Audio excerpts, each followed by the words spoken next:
తిరిగి BCN news కి స్వాగతం. కోనసీమ తిరుమలగా వర్ధిల్లుతున్న వాడపల్లి శ్రీ వెంకటేశ్వర స్వామి ఆలయంలో శుక్రవారం ప్రత్యేక పూజలు వైభవంగా నిర్వహించారు. మంగళ వాయిద్యాలను మా శ్రీ స్వామి అమ్మవార్లకు మేల్కొల్పు సేవను నిర్వహించిన అనంతరం ఐశ్వర్యలక్ష్మి హోమాన్ని జరిపించారు. అర్చకులు శ్రీ స్వామి అమ్మవార్ల వసంత మండపంలో అష్టోత్తర పూజలు నిర్వహించగా ప్రత్యేక అలంకరణలో ఉన్న స్వామిని దర్శించుకుని భక్తులు తరించిపోయారు.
పదవ తరగతి పరీక్షల్లో ఉత్తమ మార్కులు సాధించిన విద్యార్థులు విజయ స్ఫూర్తిని కొనసాగించి జీవితంలో ఉన్నత లక్ష్యాలను అందుకోవాలని కాకినాడ జిల్లా కలెక్టర్ షణ్మోహన్ సగిలి పేర్కొన్నారు. కాకినాడ కలెక్టరేట్ విధాన గౌతమి సమావేశ హాల్లో జిల్లా విద్యాశాఖ ఆధ్వర్యంలో పదవ తరగతి పరీక్షల్లో 600 మార్కులు సాధించి స్టేట్ టాపర్ గా నిలిచిన భాష్యం హైస్కూల్ విద్యార్థిని యాళ్ల నేహాంజలి, మండల టాపర్లుగా నిలిచిన ప్రభుత్వ పాఠశాలల విద్యార్థులు వారి తల్లిదండ్రులకు ప్రత్యేక అభినందన కార్యక్రమాన్ని నిర్వహించారు. ఈ కార్యక్రమానికి జిల్లా కలెక్టర్ షణ్మోహన్ సగిరి ముఖ్య అతిథిగా హాజరై ఉత్తమ ఫలితాలు సాధించిన విద్యార్థులను సాల్వాలు కప్పి అభినందించి 10,000 రూపాయల నగదు, ప్రేరణాత్మక పుస్తకాలను బహుమతిగా అందజేశారు.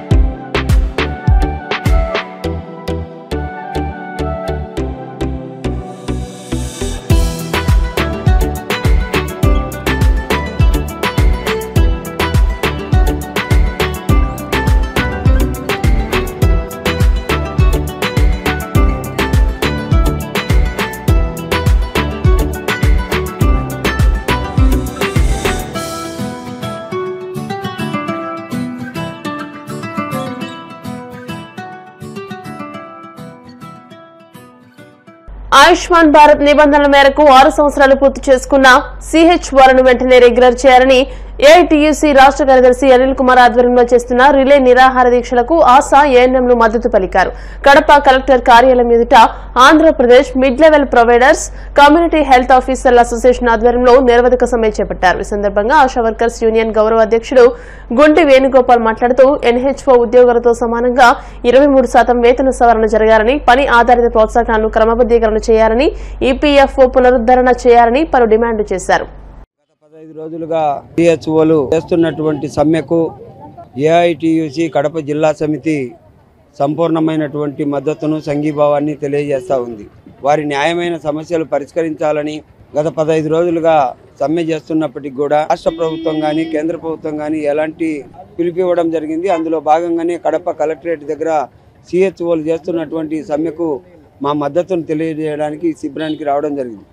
వీళ్ళు అడిగేటువంటి సమస్య, వారు 6 సంవత్సరాలు పూర్తి చేసుకున్నటువంటి వారిని అందరినీ రెగ్యులర్ చేయమని అడుగుతా ఉన్నారు. ఎన్హెచ్ఎంలో పనిచేసేటువంటి వాళ్లకు రెగ్యులర్గా అయ్యేదానికి అవకాశం లేదని చెప్పేసి చెప్తా ఉన్నారు. అదేం వాస్తవం అయినప్పటికీ కూడా ఆయా రాష్ట్ర ప్రభుత్వాల యొక్క అవసరాన్ని బట్టి కేంద్ర ప్రభుత్వం ఒక ప్రకటన చేసింది ఇంతకు మునిపే. ఎవరినైనా కానీ సిహెచ్ఓలకు ఇది వర్తించదు అనేటువంటిది స్పష్టంగా ఉన్నప్పటికీ కూడా దాన్ని ప్రభుత్వాలు నిర్లక్ష్యం చేయడం అనేది సరైనటువంటి విధానం కాదు. మిత్రులకు అందరికీ మా యొక్క నమస్కారం అండి. మీడియా ద్వారా మేము ప్రభుత్వానికి తెలియజేయాలనుకున్నది ఏంటంటే, సిహెచ్ఓలుగా మేము 6 సంవత్సరాలు పూర్తి చేసినాము. 2018లో మేమందరం రిక్రూట్ అయినాము. జీఓఐ అంటే గవర్నమెంట్ ఆఫ్ ఇండియా మనకిచ్చిన గైడ్ లైన్స్ ప్రకారం 6 సంవత్సరాలు పూర్తయిన సిహెచ్ఓలని రెగ్యులర్ చేయాలి. ఆ రెగ్యులరైజ్ చేయడానికి చాలా పెద్ద ప్రాసెస్ ఉంటుందని మాకు కూడా తెలుసు. Being graduates and post graduates మేము మిమ్మల్ని గవర్నమెంట్ని అధికారులని మేము ఏమడుగుతున్నాము అని అంటే రెగ్యులర్ అయ్యేదానికి ఒక ప్రాసెస్ ఉంటుంది. ఈ సంవత్సరం లోపు లేదా ఇంత కాలం లోపు మేము ఇస్తామని మాకు ఒక పేపర్ మీద రాసి ఇవ్వండి సార్. తర్వాత ఎన్హెచ్ఎంలో 189 క్యాడర్స్ ఉంటే 188 క్యాడర్స్కి మీరు 23% హైక్ ఇచ్చి 2023లో కేవలం సిహెచ్ఓ క్యాడర్ అయిన మమ్మల్ని మీరు బయట పెట్టడం, రూపాయి కూడా మాకు డబ్బులు పెంచకపోవడం చాలా బాధాకరం. ఈ విషయాన్ని మేము సిఎఫ్డబ్ల్యూ వారికి, అధికారులకి, కమిషనర్ గారికి, మా యొక్క ఏపీఎంసీఏ ప్రెసిడెంట్ గారు, సెక్రటరియట్ గారు వెళ్ళి తెలియజేయడం జరిగింది. మా యొక్క బాధని వారికి విన్నవించుకున్నాము. అయినప్పటికీ కూడా మీరు ఎన్హెచ్ఎం కాబట్టి మీకు 40,000 జీతం ఇస్తున్నాం కాబట్టి మీకు ఆ యొక్క హక్కు రాదు అని అన్నారు. అదే ఎన్హెచ్ఎంలో మేము ఉన్నప్పుడు మిగతా 188 క్యాడర్స్కి ఎలా వచ్చింది, మాకెందుకు రావడం లేదు? దీనికి మీరు జవాబు చెప్పాలి. ఈ రోజున మరి మేము 15వ తేదీ నుంచి స్ట్రైక్ నోటీస్ ఇచ్చినాం సార్. 28వ తేదీ నుంచి ఈరోజు 4వ తేదీ, 4వ రోజు మేము సమ్మె చేస్తున్నాము. 24 గంటలు, ఈవెన్ గర్ల్స్ కూడా వచ్చి రాత్రి కూడా మేము సమ్మె చేస్తున్నాము. ప్రభుత్వం ఇది గమనించి మాకు కావాల్సిన న్యాయమైన డిమాండ్లన్నీ కూడా ఎడ్ల బండి కింద వెళ్లే కుక్క తానే బరువు మోస్తున్నట్టుగా భావిస్తూ ఉంటుందని, ఇప్పుడు కాంగ్రెస్ పరిస్థితి కూడా అలాగే ఉందని కేంద్ర మంత్రి కిషన్ రెడ్డి విమర్శించారు. తెలంగాణలో వాగ్దానాలు తప్ప వాస్తవాలు ఏవీ లేవన్నారు. బీసీలకు న్యాయం చేకూర్చడమే తమ ప్రభుత్వ ప్రధాన లక్ష్యమని ఆయన స్పష్టం చేశారు. ఢిల్లీలోని మీడియాతో మాట్లాడుతూ దశాబ్దాల పాటు దేశాన్ని పాలించిన కాంగ్రెస్ పార్టీ కులగణన ఊసే ఎత్తలేదని, ఇప్పుడు దానిపై రాజకీయ లబ్ధి పొందాలని చూడడం విడ్డూరంగా ఉందని అన్నారు. కాంగ్రెస్ పార్టీ ఎప్పుడూ బీసీల ప్రయోజనాలను విస్మరించి ముస్లింలకు అధిక ప్రాధాన్యతనిస్తూ వస్తుందని దుయ్యబట్టారు. తమ ప్రభుత్వం కాంగ్రెస్ లా ముస్లింలను బీసీల జాబితాలో చేర్చి బీసీల గణాంకాలను తప్పుగా చూపించే ప్రయత్నం చేయదని స్పష్టం చేశారు. గతంలో కాంగ్రెస్ పార్టీ ఆధ్వర్యంలో బీసీ రిజర్వేషన్ సంబంధించి అనేక రకాల కుట్రలు, కుతంత్రాలు చేయడం జరిగింది. ముస్లింలందరినీ కూడా మతం పేరుతో బీసీలో చేర్చడము, అనేక న్యాయస్థానాలు కూడా కాంగ్రెస్ పార్టీ చేసినటువంటి తప్పుడు నిర్ణయాలను కూడా మనం చూశాము. ఇటీవల కాంగ్రెస్ పార్టీ నరేంద్ర మోడీ గారి నేతృత్వంలో బీజేపీ అధికారంలోకి వచ్చిన తర్వాత అనేక రకాలుగా షెడ్యూల్ క్యాస్ట్, షెడ్యూల్ ట్రైబ్ కి సంబంధించినటువంటి రాష్ట్రపతుల ఎన్నికలను కూడా వ్యతిరేకించిన విషయాన్ని ఈ సందర్భంగా మనవిచేస్తా ఉన్నాను. ఎస్సీ అయినటువంటి రామ్నాథ్ కోవింద్ గారు గాని, ఎస్టీ మహిళ అయినటువంటి శ్రీమతి ద్రౌపది ముర్ము గారి యొక్క అభ్యర్థిత్వాలను వ్యతిరేకిస్తూ పోటీ చేసిన విషయాన్ని సందర్భంగా మనవి చేస్తా ఉన్నాను. నరేంద్ర మోడీ గారి ప్రభుత్వము ఎస్సీ కేటగరైజేషన్ అనేక సంవత్సరాలుగా, గత 40-50 సంవత్సరాలుగా పెండింగ్ లో ఉన్నటువంటి సమస్యకు పరిష్కార మార్గం కనుగొనే దిశలో కేంద్ర ప్రభుత్వం తన వైఖరిని సుప్రీంకోర్టులో స్పష్టంగా విన్నవించిన తర్వాత ఈరోజు ఎస్సీ కేటగరైజేషన్ కు మార్గం సుగమమైంది. స్వాతంత్రం వచ్చిన తర్వాత మొదటిసారి ఎస్సీ కేటగరైజేషన్ ను ముందుకు తీసుకోవడం జరిగింది. స్వాతంత్రం వచ్చిన తర్వాత మొదటిసారి బీసీ సామాజిక వర్గాల నుంచి భారతీయ జనతా పార్టీ ప్రధానమంత్రిగా నరేంద్ర మోడీ గారిని నిర్ణయించడం, కనీసమైనటువంటి ఇంగిత జ్ఞానం లేకుండా కాంగ్రెస్ పార్టీ నరేంద్ర మోడీ గారిని ఏ రకంగా చిన్న జాతి అని, తక్కువ కులమని, కులం పేరుతో దూషించినటువంటి చరిత్ర కాంగ్రెస్ పార్టీదని సందర్భంగా మనం చేస్తా ఉన్నాను. కాంగ్రెస్ పార్టీ మొదటి నుంచి కూడా బీసీల పట్ల మొసలి కన్నీరు కార్చడమే తప్ప చిత్తశుద్ధితో వెనుకబడిన వర్గాలకు అభ్యున్నతి కోసం ఏనాడు కూడా పని చేయలేదనే విషయం అందరికీ తెలుసు. 2018లో నరేంద్ర మోడీ గారు మొదటిసారి ప్రధానమంత్రి అయిన తర్వాత బీసీ కమిషన్ కు రాజ్యాంగబద్ధంగా పార్లమెంటులో చట్టాన్ని ఆమోదింపచేసి బీసీ కమిషన్ కు చట్టబద్ధత చేసినటువంటి ఘనత ఈరోజు భారతీయ జనతా పార్టీకి దక్కుతుంది. అన్ని వర్గాలకు న్యాయం చేయాలనేటువంటి దృక్పథంతో ఆర్థికంగా వెనుకబడినటువంటి వర్గాలైనటువంటి, ప్రస్తుతం రిజర్వేషన్ పరిధిలో లేనటువంటి ప్రజలకు కూడా రిజర్వేషన్ 10% కల్పించేటువంటి ఒక విప్లవాత్మకమైనటువంటి నిర్ణయం తీసుకున్నటువంటి ధైర్యం కలిగినటువంటి ప్రభుత్వము బీజేపీ ప్రభుత్వం అని సందర్భంగా మనవిస్తున్నాను.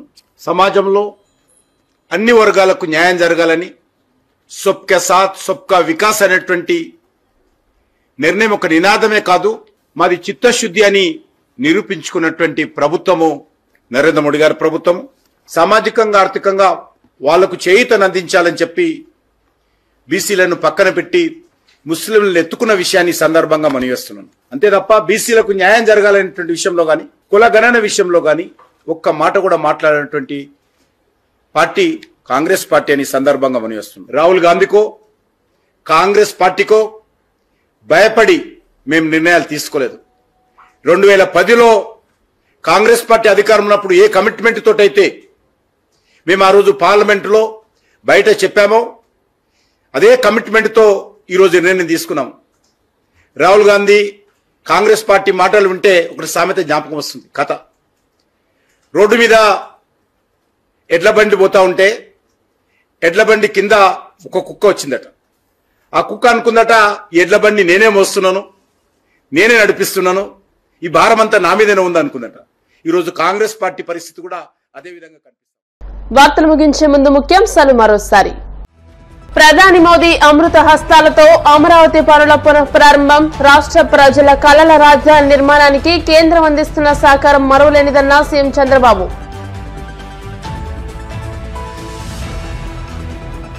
సింహాచలం ఘటనలో భక్తుల మరణాలకు ప్రభుత్వమే బాధ్యత వహించారన్న మాజీ మంత్రి కోర్టు. ముడుపులు స్వీకరించి నాసిరకం పనులు చేస్తున్నారని ధ్వజం.